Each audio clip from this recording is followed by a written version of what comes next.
Assalamualaikum to each and everyone. Ngayon tuturuan ko kayo kung paano gumawa ng login page gamit yung Visual Studio at HTML. First, pumasok tayo sa Visual Studio.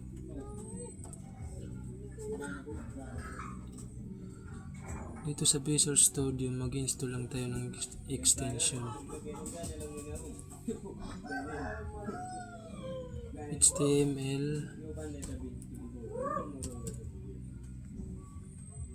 HTML at open in browser. Yan, sa akin install ko na. Tapos install din tayo ng open in browser. Yan, install na lang yan. Okay, gawa na tayo. Punta tayo ulit sa files. Dito sa files, hanapin nyo lang yung file. Open folder. Dito pala sa file, gagawa lang kayo ng file kung saan nyo gusto ilagay.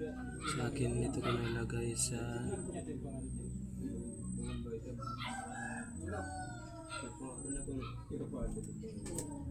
saan na ito, login page.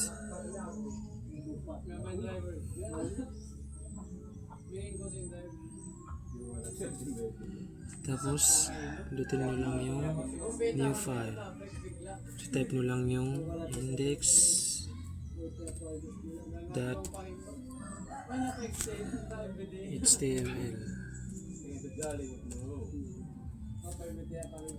Tapos umpisahan nyo na dito mag-code ng login page. Pakikita nyo kayo ng login page.